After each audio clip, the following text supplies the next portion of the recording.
안녕하세요. 오늘도 주님 안에서 믿음으로 꽉 찬 알곡이 되기 위해 성경 묵상의 시간을 허락하신 하나님께 감사와 영광을 올려드립니다. 1월 5일 월요일 묵상 말씀을 시작하겠습니다. 죄는 언제나 우리를 하나님으로부터 멀어지게 만들고 그 거리만큼이나 마음을 숨게 합니다. 실패와 부끄러움이 쌓일수록 우리는 스스로를 가리며 하나님의 얼굴을 피하고 싶어집니다. 타락과 동시에 숨은 우리를 향해 먼저 걸어오시는 하나님의 사랑을 느껴봅시다. 오늘의 제목은 사람을 찾아오십니다 입니다. 인류의 첫 부부가 간교한 뱀의 유혹을 받아 하나님을 거역하고 하나님이 맺어주신 모든 관계를 어그러뜨렸습니다. 하나님은 죄로 멀어진 사람을 찾아와 말을 건네십니다. 오늘 본문 창세기 3장 1절에서 13절까지의 말씀을 함께 듣겠습니다. 그런데 뱀은 여호와 하나님이 지으신 들짐승 중에 가장 간교하니라.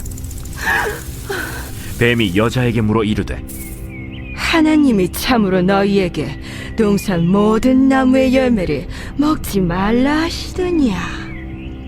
동산 나무의 열매를 우리가 먹을 수 있으나 동산 중앙에 있는 나무의 열매는 하나님의 말씀에 너희는 먹지도 말고 만지지도 말라 너희가 죽을까 하노라 하셨느니라. 너희가 결코 죽지 아니하리라. 너희가 그것을 먹는 날에는 너희 눈이 밝아져 하나님과 같이 되어 선악을 알 줄 하나님이 아심이니라. 여자가 그 나무를 본즉 먹음직도 하고 보암직도 하고 지혜롭게 할 만큼 탐스럽기도 한 나무인지라.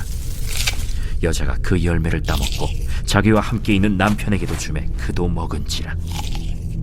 이에 그들의 눈이 밝아져 자기들이 벗은 줄을 알고 무화과 나무 잎을 엮어 치마로 삼았더라. 그들이 그날 바람이 불 때 동산에 거니시는 여호와 하나님의 소리를 듣고 아담과 그의 아내가 여호와 하나님의 낯을 피하여 동산 나무 사이에 숨은지라. 여호와 하나님이 아담을 부르시며 그에게 이르시되 내가 어디 있느냐? 내가 동산에서 하나님의 소리를 듣고 내가 벗었으므로 두려워하여 숨었나이다. 누가 너의 벗었음을 내게 알렸느냐? 내가 네게 먹지 말라 명한 그 나무 열매를 내가 먹었느냐? 하나님이 주셔서 나와 함께 있게 하신 여자, 그가 그 나무 열매를 내게 주므로 내가 먹었나이다. 여호와 하나님이 여자에게 이르시되 네가 어찌하여 이렇게 하였느냐? 뱀이 나를 꿰므로 내가 먹었나이다. 오늘 우리에게 주시는 교훈은 무엇일까요? 본문에 앞서 2장 4절에서 25절 말씀을 보시면 인간은 스스로 살아가는 존재가 아니라 하나님의 숨결 안에서 살아가는 관계적인 존재입니다. 처음부터 인간의 삶은 하나님과의 친밀한 교제 안에 놓여 있었습니다. 하나님은 아담의 필요를 가장 잘 아시는 분으로서 그에게 꼭 맞는 사람을 허락하셨습니다. 관계는 인간의 선택 이전에 하나님의 선물입니다. 하나님이 맺어주신 관계 안에는 기쁨과 연합이 있습니다. 서로를 향한 신뢰와 사랑 속에서 사람은 비로소 자신이 누구인지 하나님이 어떤 분이신지 배워나갑니다. 하나님은 우리를 혼자 두지 않으시고 필요한 만남을 통해 우리의 삶을 완성해 가시는 분임을 깨달으며 오늘 본문으로 이어집니다. 1절에서 7절 말씀을 보시면 뱀의 질문은 노골적인 부정이 아니라 하나님이 정말로 너희에게 동산 모든 나무의 열매를 먹지 말라 하시더냐? 라며 미묘한 왜곡으로 시작됩니다. 하나님의 선하심에 의심이 스며들자 사람은 말씀보다 자신의 판단을 붙들게 됩니다. 결국 선악과를 먹은 후 찾아온 것은 자유가 아니라 두려움과 부끄러움이었습니다. 눈이 밝아졌지만 서로를 가리기 위해 무화과 나무 잎으로 스스로를 숨겨야 했습니다. 죄의 본질은 하나님을 신뢰하지 않는 마음입니다. 인간은 하나님의 자리를 대신하려고 했고 그 결과 관계의 균열이 시작되었습니다. 하나님과의 관계, 이웃과의 관계, 그리고 자기 자신과의 관계가 동시에 깨어졌습니다. 죄는 늘 우리를 더 자유롭게 할 것처럼 약속하지만 실제로는 우리를 고립과 수치 속에 가두어 둡니다. 우리는 다시 말씀 앞에 나아가 의심보다 순종을 선택하고 달콤해 보이는 유혹 앞에서도 하나님의 선하심을 신뢰하며 나아갑시다. 8절에서 13절 말씀을 보시면 죄를 지은 후 사람은 하나님을 피해 숨습니다.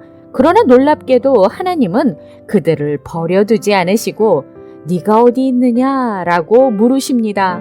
이 질문은 위치를 몰라서가 아니라 관계를 회복하기 위한 부르심입니다. 하나님은 신문하러 오시는 것이 아니라 무너진 인간을 다시 만나기 위해 찾아오신 것입니다. 하나님의 질문은 정죄보다 은혜가 먼저입니다. 하나님은 이미 모든 것을 아시지만 사람이 스스로 자신의 상태를 직면하도록 초대하십니다. 죄 이후 인간은 책임을 회피하고 서로에게 전가하지만 그럼에도 하나님은 대화를 멈추지 않으십니다. 이는 구원의 역사가 인간의 회개 이전에 하나님의 주도적인 사랑으로 시작됨을 보여줍니다. 우리는 숨고 싶을 때 하나님을 피하지 맙시다. 부끄러움과 두려움 속에서도 하나님의 부르심에 응답하며 변명보다 정직함을 택하고 우리를 찾으시는 하나님의 은혜 앞에 바로 섭시다. 기도하겠습니다. 하나님, 오늘 우리에게 주신 말씀대로 진실과 거짓을 분별하기 어려운 이 시대에 하나님의 지혜를 구하며 겸손히 주님을 찾는 자가 되게 하여 주시옵소서. 예수 그리스도의 이름으로 기도드립니다. 아멘. 우리는 자주 넘어지고 숨지만 하나님은 포기하지 않으시고 우리를 찾으십니다. 죄로 인해 무너진 자리에서도 하나님의 음성은 여전히 울려 퍼집니다. 내가 어디 있느냐? 그 부르심은 정죄가 아니라 회복으로의 초대입니다.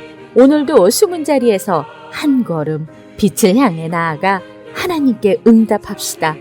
우리를 찾으시는 그 사랑 안에서 다시 시작할 수 있는 은혜가 열려 있음을 명심하며 오늘도 광야 같은 세상에서 하나님의 말씀으로 승리합시다. 저는 내일 다시 찾아뵙겠습니다.